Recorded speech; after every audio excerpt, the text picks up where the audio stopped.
Important అవన్నీ భూమి సమస్యల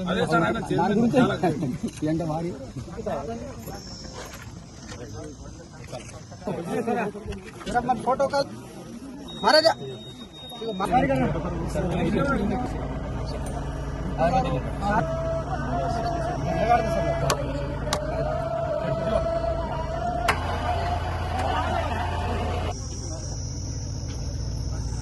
भाई तो सारी पक्का नंबर कर मिले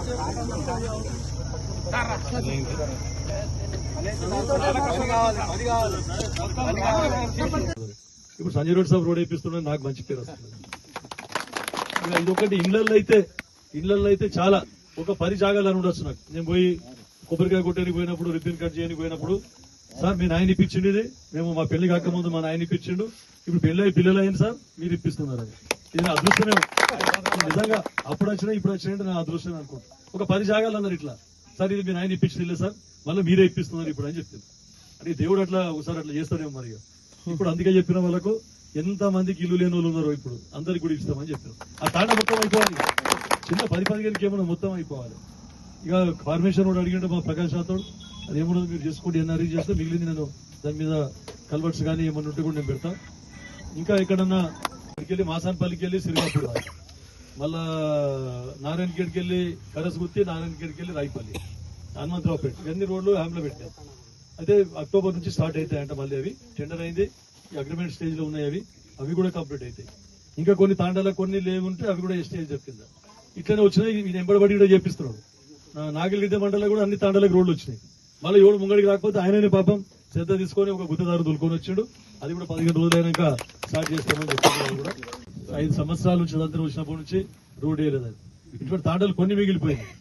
విశారెడ్డి సాబు ఉన్నప్పుడు, శివరాజ్ షుడ్కార్ ఉన్నప్పటి నుంచి కూడా అన్ని చేసుకుంటూ వస్తే ఇంకా కొన్ని మిగిలిపోయింది. కాబట్టి ఈ రోజు ఈ ప్యాకేజ్ కింద మీకు అందరికీ చెప్తానా, ఇది వాచుతాండా. ఇప్పుడు మీకు కంకి టు వాచుతాండా ఇంకా 2 కిలోమీటర్లు ఉన్నది. ముకుంతాండ ధర్మనాయక్ తాండ ఉన్నది, అది 1 కిలోమీటర్ ఉన్నది. సిద్ధంగిరిగా తుకారాం తాండ ఉన్నది, అది 1/2 కిలోమీటర్ ఉన్నది. సాధు తాండ సుక్కల్ తీర్థ్, ఇది 1.5 కిలోమీటర్లు ఉన్నది. అదొకటే కాకుండా ఇంకా సిరిగాపూర్ మండలంలో కూడా చాలా రోడ్లు వచ్చినాయి.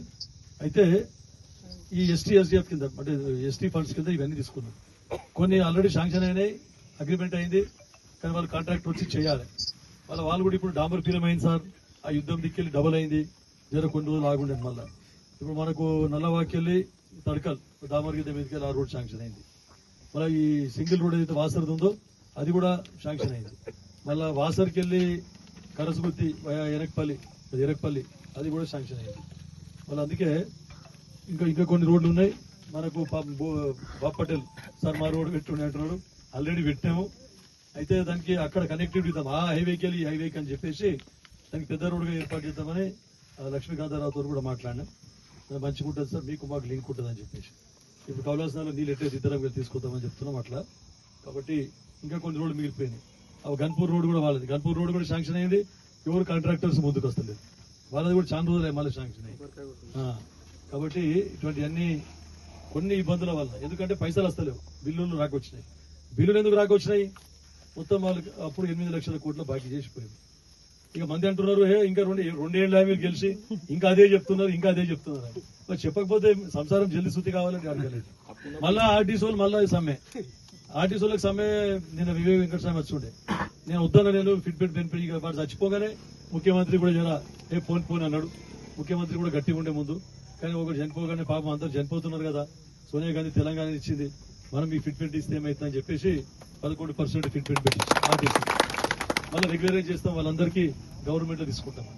కేసీఆర్ ఏమో ఆర్టీసీ మొత్తం పని చేస్తాం, నకరాలు చేయకూడదు, లాఠీ చార్జ్ చేసి 56-90 రోజులు సమ్మె చేస్తే కూడా వాళ్ళను కనీసం చర్చలకు పిలవలేదు.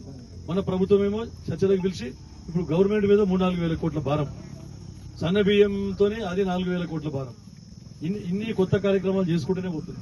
ఇక వాళ్ళకి హరీష్ రావు వాళ్ళు ఏమంటారు, తులం బంగారం ఎక్కడ బాయ్, 2500 ఎక్కడ బాయ్, ఇచ్చేటివి చెప్పారు, ఈయన చెప్తారు. మళ్ళీ మొన్నటి దాకా వాళ్ళు చెప్పింది ఆర్టీసీలో విలీనం, గవర్నమెంట్ లో విలీనం చేస్తామన్నారు. వాళ్ళ గవర్నమెంట్ 1.5 సార్లు ఉండే చెప్పినాక, 1.5 సార్లు ఉంటే కూడా మళ్ళీ వాళ్ళు విలీనం చేయలేదు, దాని గురించి పట్టించుకోలేదు. ఇప్పుడు కరెంట్ వాళ్ళకు కూడా వాళ్ళు అన్ని రెగ్యులరైజ్ చేసిండ్రు, వాళ్ళకి అవి ఇస్తామని చెప్పారు, ఒక్కడి కూడా ఇవ్వలేదు. మళ్ళీ ఇప్పుడు మన గవర్నమెంట్ వచ్చాక స్ట్రైక్ చేస్తే మళ్ళీ మనం ఇచ్చాం. పైసలు లేకున్నా ఖాళీ మాటలు చెప్తారు పోతారు. మళ్ళీ ఇప్పుడు రిటైర్మెంట్ బెనిఫిట్ అయిన వాళ్ళకి ఎవరైతే రిటైర్ అవుతారో వాళ్ళకి పైసలు వస్తలేవు. ఎందుకు వస్తలేవు అంటే అప్పుడు ఇచ్చేది వీళ్ళకి అందరికి 58 ఏళ్ళకి రిటైర్మెంట్.